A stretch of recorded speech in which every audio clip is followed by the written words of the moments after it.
Welcome to the Mind of Basketball Podcast, aka the M.O.B podcast. I am Evan. And I'm Ja. And this is our basketball podcast where we recap, break down, analyze players and teams from the previous games from the previous day. How are you this Christmas Eve, Ja?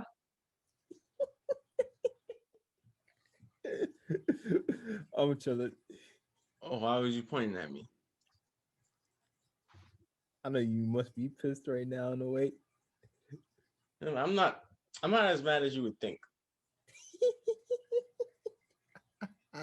Let's get into it. Anyway, everyone's having a good day on this Christmas Eve, enjoying themselves with their family, preparing for Christmas Day. We'll have a good day today, tomorrow, Christmas morning, and the rest of the week. But we have much to discuss, so let's jump right into it. First off, the Celtics and the Bucks faced off last night, battle of the Eastern Conference elites. It was a good, fun, close game, but in the end, Tatum's 3 over Giannis, and Giannis missing his free throw capped off a big win by the Celtics in the opener. Josh, since you so excited to see people fail, you can go first. What's your thoughts on this game? My thoughts on this game overall, it was just like what you said. It was really close, but I feel like it was a really good battle in terms of team play. Both teams got off to a rocky start a little bit. I did see threes going in though, starting off early, but both teams kind of got off to a rocky start. Jeff Teague was big for the Celtics in the beginning. You know, he hit a lot of tough shots, big shots, and everything. He was getting into the flow of the offense for the Boston Celtics. Drew Holiday looked like a really good fit for that Bucks team. You kind of seen how he really impacted the game. He had a big game. I think he had like 22. He had 25. 25. He had 25, and he just looked like he was out there controlling the offense real well, getting the Bucks into that flow. And you could see how it helped out with all the Bucks players on the floor. It gave them more spacing, more abilities to get to their spots and everything. But yet also Giannis was also doing his thing. Had 17 points within 3 quarters, and then that whole fourth quarter, he just owned it in a way. And it didn't go out well for him in the end, but he did his thing, you know. But the Celtics also, who was down big, starting off the game, they also was able to get back into the flow. They played more of a team game in terms of passing the ball and finding their shots and getting their rhythm. Jaylen Brown was going off. He was going crazy. And then Tatum kind of picked it up in that second half. So good back and forth, but then Tatum said Kobe and kind of put Giannis to sleep. Yeah, that was a Kobe move. So no fadeaway, but a little step back. That's a Kobe move. For the Celtics, this was a Jaylen Brown Tatum show. Mm-hmm. I mean, with contributions to Jeff Teague. Like Jaylen Brown, Tatum, the 2 stars of the Celtics. This is what you want to see if you're a Celtics fan. This is what you want to see if you believe in them, because they're gonna lead your team to the promised land. Those 2 players are, because their potential and their ceiling, and they was proving it out there tonight, just balling, just hooping. Yeah. As for the Bucks, this is what you want to see from your 3 stars: Middleton, Giannis, and Holiday. You brought Holiday in for a reason, and he showed you why. He showed you why this was a good decision. 25, he was out there balling, making good plays. You saw that he fit well with the team. Mm-hmm. You know, it wasn't anything extra. It doesn't seem like he was uncomfortable or anything like that. The system was in play. You added him, and nothing changed. Just an upgrade. Mm-hmm. Giannis was balling 17 in the fourth quarter, and he was proving why he was back-to-back MVP. But for all that said, I'm not going to get into him too much, but listen, you want to be great, you want to win chips, you got to make your free throws. That's number one. You have to make your free throws. I'm not going to go into them that much, because all the greats have missed their clutch shots or clutch free throws when they needed to, at least once, you know? I'm not trying to sound like a casual, but Tatum made him look bad, and him just missing the free throw just made him look just horrendous. That's all I got to say, man. Yeah, Tatum. Yeah, Tatum. That was a great move. A little cross flip, step That back. was beautiful. Nah, that wasn't just a great move. That was beautiful. And it was over Giannis 2020 MVP. Who's your MVP again? My Giannis is my MVP. Yo, you are such a hater. Like, it's crazy how much you hate on Giannis. Oh my God. You realize he still had 35 and 13. With a game winner right in his face. If the Bucks played better, then wouldn't have to be a game winner. and also he missed the free throw. They got an opportunity to tie the game and he missed. It hit in front of the red. You're such a casual. You sound like all those casual fans on IG that say that Giannis. This is why Giannis shouldn't have been MVP. This is why Giannis can't succeed in the NBA. This is why Giannis can't win a championship. He couldn't even hit the back of the rim. He hit the front of the rim. It didn't even get nowhere close friend to get the rebound. Never say you don't like. Never say you like Giannis. I love Giannis. No, you don't. No, you don't. Anytime there's a slight inconvenience, he does something wrong or anything, you the first person I hear. The first person I hear. Well, as dominant as he was in this game, you could see that he improved on his game in certain areas, but there's still flaws that you could see, obviously, too. He keeps thinking that he could just bulldoze in the paint at times, and that ain't gonna work. It was working today. I mean, last night. It worked last night at certain moments, and in some moments also the Celtics was drawing charges. Well, yeah, there was drawing charges, but also he had help from Holiday and Middleton, so he was able to. That was able to it's kind of like sacrifice for himself, and even if he made those mistakes, they was there for him. You know what I'm saying? Yeah, I get what you're saying there. But nonetheless, yeah. This was a good, fun game. Obviously, by the score, you could tell there was no defense played.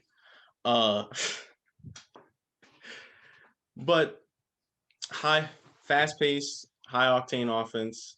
Just a team thing. Like it was mainly like I understand people had their individual performances, but when you look at this was like a whole team thing. Like the whole team was clicking.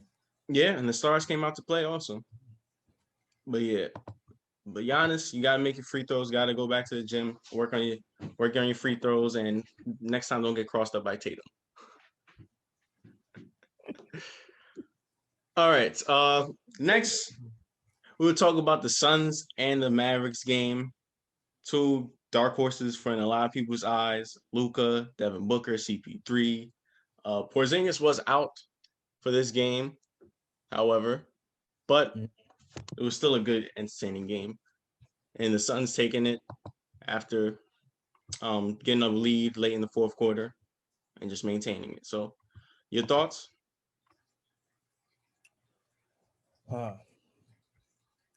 me, I wasn't really entertained much in the beginning 3 quarters until the last quarter. Really, I felt like that's when the entertainment moment came. Devin Booker had it going early, then he cooled down in the second half until, of course, the garbage time came up. CP3, the garbage time. Clutch when it's clutch time. That's not garbage time. Garbage time is when it's a blowout. Oh my gosh. Okay, sorry, I made a mistake. Yeah, good. Casual.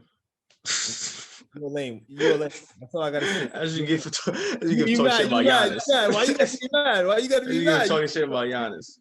See, why you gotta be mad for it? I'm not mad. I'm just saying. As I was saying, CP came up big in the end, kind of struggled to get his rhythm going, of course. Ayton got into foul trouble, along with his backup got into foul trouble. But he also was able to contribute in some kind of way. And Luka just had it going. Luka started off 0 for 4, and then he started getting the rhythm each a certain moment. And then the team he just carried the team from there. But of course, again, clutch time. That Suns team was looking kind of crazy. Devin Booker hit a big shot. And then Mikal Bridges hit like 4 threes in the game. He Yeah, he had had a good game. he had a really good game, and then I don't know I think it's Cam Johnson. Cameron Johnson. Yeah, Cameron Johnson. He was doing well on offense. I feel like that. I felt like the Suns team just outplayed the Mavs, especially within that last moment. Yeah, yeah, they did outplay them, but it almost they had a lot of turnovers, and it almost cost them. Mm-hmm. Them just coughing up the ball, leading to fast breaks by Dallas. I think who's his name? Jalen Bronson. Yeah, Jalen Brunson. Yeah, 12 in the fourth. He was looking good in the fourth quarter, and most of his buckets was coming off fast breaks. He was being very aggressive. He had a good jump shot, a good mid-range shot. Mm-hmm. And Luka, I mean, well, no one could stop Luka. So, he was just out there balling. He had a light 30. And there was nothing, nothing too complicated about that. And for the Suns, you mentioned foul trouble. Their bigs, Ayton and their backup big, they was like had 3 fouls each in the first quarter. Mm-hmm. And for me, DeAndre, I need to see more from DeAndre. You know what I'm saying? Like, I want him to take that next step, and he needs to take that next step for the Suns to get to that next level. Yeah, He was the first pick for a reason. They passed up on Luka for him because they clearly see something in him, and a lot of people see something in him. I see something in him. He has that potential to be a great big. He can be very aggressive. He's strong. He's quick for his size. So I just need to see more aggression and more, effort from him. And when I see that, the Suns are going to improve more, and the sky's the limit for the Suns when I see that from them. Yeah, it just takes maturity, really. Maturity and need to understand your awareness on the court and what you could do. So, And I smoke weed and get suspended for 25 games. man, it's too early for this, man. Why, bro? Well, man, I'm just saying, man. That was really dumb. But nonetheless, yeah, this was a kind of slow paced game in the beginning. Picked up late in the fourth quarter when the Mavericks started coming back. It started narrowing down the lead. But good win for the Suns, a much needed win for the Suns. Mm-hmm. And you saw that leadership from CP. Yeah. You saw the leadership on and off the court when he was in the huddle, in timeouts, pulling the team together. You saw him deferring to Devin Booker, letting him create his own shot. Even though Devin Booker was cold, he didn't give up on him. Yeah. He still let him take those shots. He still passed him the ball. And you saw when he made that big shot to basically end the game, CP gave him the ball. He let him do it, even though he was cold before then. And that's the leadership mentality that Chris Paul has, and he can bring to this team and show Devin Booker, like, this is how you lead. Yeah. Mm-hmm. All right. Next we will be talking about any breakout performances, any things that we noticed from teams or players or anything around the league. So anything that you saw that you want to speak about, John? So the Wizards and the 76ers played today. 76ers won 113 on 107. Mm-hmm. Westbrook in his first game as a Wizard had a triple double. He had 21, 15 assists. By the third quarter, by the way. Triple double by the third quarter. At this point, this man is like, a walking triple double. I don't think there's nothing else need to be said. It's not even a surprise. It's just great to see him like this. I just hope that he could do something with the Wizards. They got a good piece. Of course, they obviously got a superstar in Bradley Beal, and they got a lot of talented players, young players around them. I feel like they're going to be good. I feel like let's just see what they do. He's back with Scott Brooks. Let's just see what he does right there. And also another game. The Spurs versus Grizzlies. Spurs won 131 to 117. I called that game, and you know how it is. And my son DeRozan had 28. My son was getting busy on him. That's all I gotta say, really. So he was getting busy. Well, one, let me go back to the Wizards and the Sixers game that you was talking about. Mm-hmm.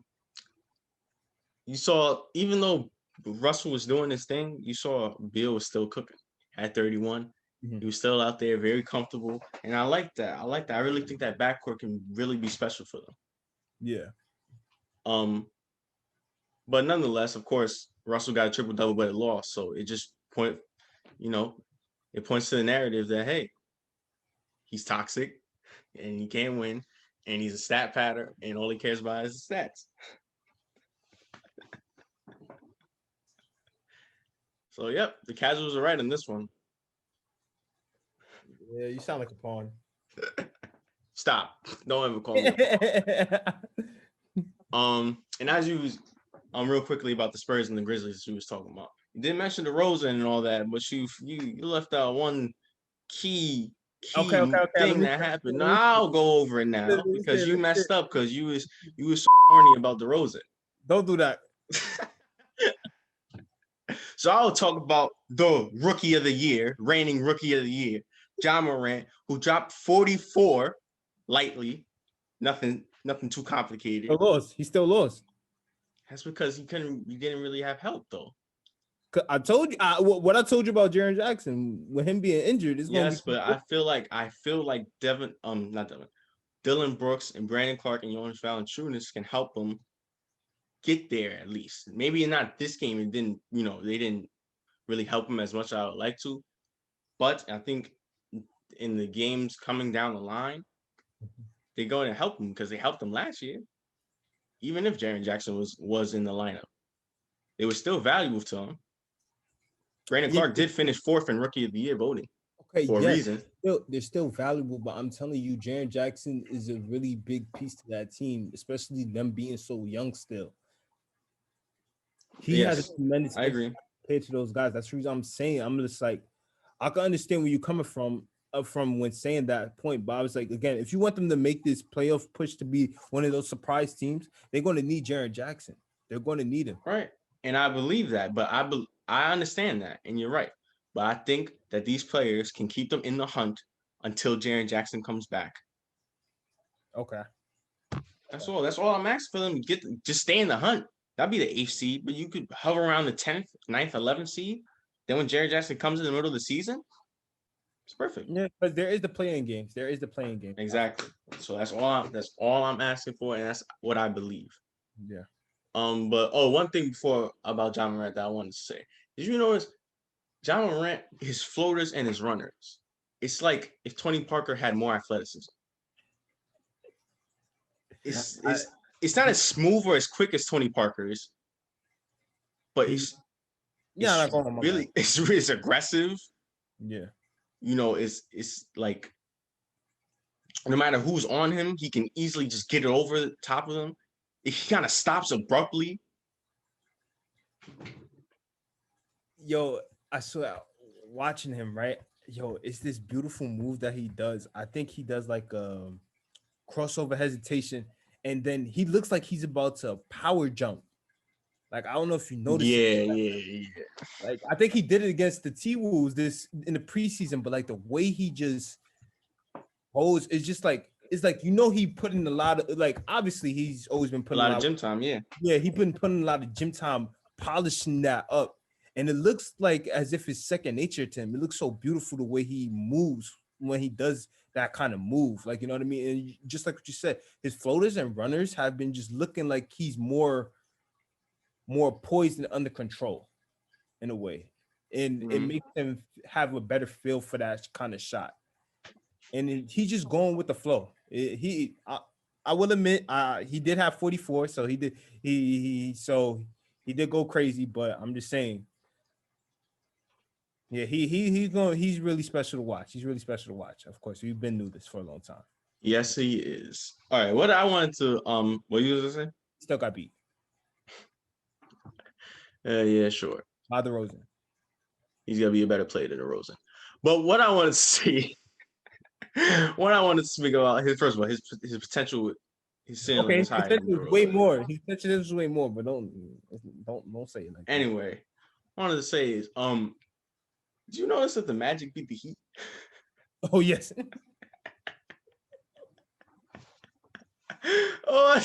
The Orlando Magic beat the reigning Eastern Conference champions 113-107, and Butler only had 19. Butler only had 19. Butler? Yes, he only had 19. Butler's not a scorer like that. so I'm not worried about him having 19. Oh no! Come on, man. He impacts he impacts the floor more than just scoring. It's not just about scoring. Okay, it's not just about scoring, but scoring is the main aspect, and he's their star player. I'm not worried about Butler. Well, this is just one of 82 games. This is the beginning of the season. I'm not worried. I'm just saying. I just wanted to mention that. But what I really want to mention is the Hornets, and no, I'm not talking about LaMelo Ball. I'm talking about Scary Terry.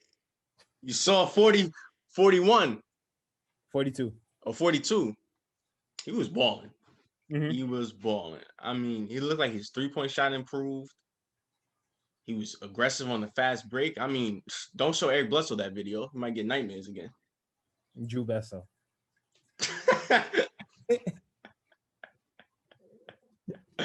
Oh, but yeah, he was looking like when he was in Boston in that playoff run against the Bucks in that series. He was but you need to understand who he was going against though. The Cavs. Listen, no, don't do that. 40 is 40. Yeah, 40 is 40. I'm just saying, I'm just playing around, but yeah, 40 is 40. 40 is 40. Mm-hmm. Yeah, he had 42. He had 42 more points than LaMelo did.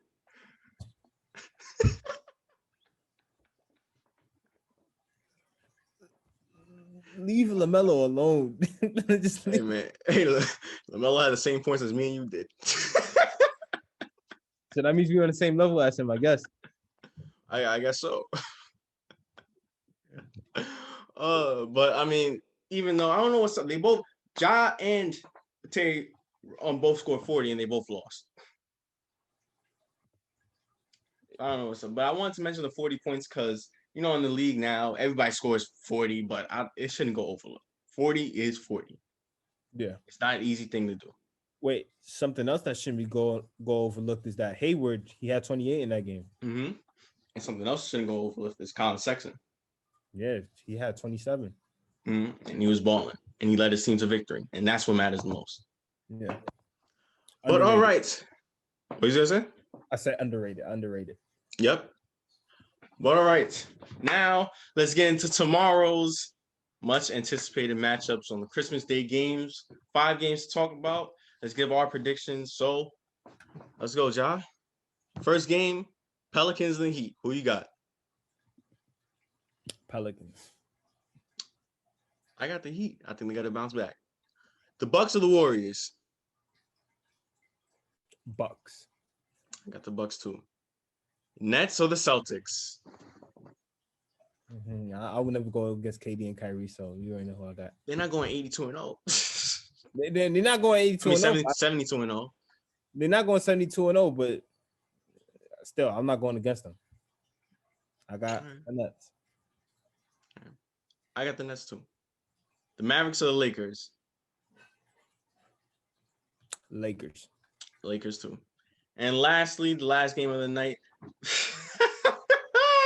the Nuggets or the Clippers. Oh, before we even go there, by the way, I forgot to mention, did you see the game between the Nuggets and the Kings? Yeah, I didn't get to see it much, but I saw little snippets of it. I saw what Buddy Hield did. But let's not overlook the fact that Jokic had a triple-double and that Murray struggled. Yes, Murray did struggle, and they need to play better and not turn the ball over if they want to get back to where it was last year and even further. Yeah. But nonetheless, Nuggets and the Clippers, what did you say you got? I got Game 7 Murray. You got the Nuggets? Yeah, I got the Nuggets. Okay, well, I'm going to have to go with the Clippers. I respect that. They have a new kind of structure set in place. That's really good. That seems like it's working well so far, even though it's one game. Yeah, I think PG's going to keep balling out until the playoffs hit. Come on, man. Like, hasn't that been through enough, bro? Why you had to do that? Nah, I'm just joking. I hope PG ball out in the playoffs. I really do. But sometimes he's just really inconsistent in the playoffs. Nah, you want to see him fail again. I don't want to see him fail. You want to see him fail. When I wanted to see him fail, he beat the Knicks. So why now at all times? I respect that. Yeah, because the Knicks, they just horrendous. They didn't suck that year. Don't do that. They Don't didn't do suck that year, but they just horrendous still. Like bad organization, bro. You live in the Bronx. Stop talking trash about the I'm Knicks. not. You live in New Stop York City. now. I'm in California right now, bro. Stop. Anyway, I think that's time to do. I think it's time to wrap things up. Any final thoughts about Christmas Day games, last night games, anything? Yeah, MVP got cooked. First of all, Giannis did not get cooked. Yeah, he did the moves on him, and then he missed the free throw. Yo, you are such a hater. Yo, It is no crazy. way. Yo, nah, he did dirty on you, bro. Hey, but who's better, Giannis or Tatum? Tatum's the more skilled player. Who are you taking on your franchise right now? Don't try to do that. Don't try to do that because everybody know Giannis is better than Tatum. Stop that. Stop that. In terms of what? She means in terms of what? In terms of impact? Impact, mentality, I feel like Jason Tatum low-key got a leadership. Okay. He probably got him over leadership, but I feel like No, stop. Yes, No, wait, Tatum. wait, I agree. Tatum is more skilled than Giannis, right? But let's wait. Hold on. Let me talk about Tatum. I think Tatum has a dog mentality. Oh yeah, he does. He doesn't lack mentality. But Giannis has that, like I'm coming at you like all the time mentality. Well, when you like 7'3" with a long wingspan and 7'3".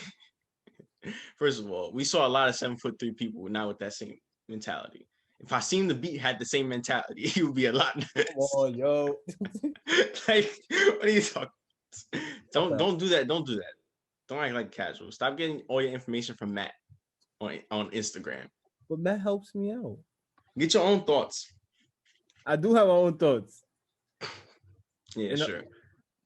What?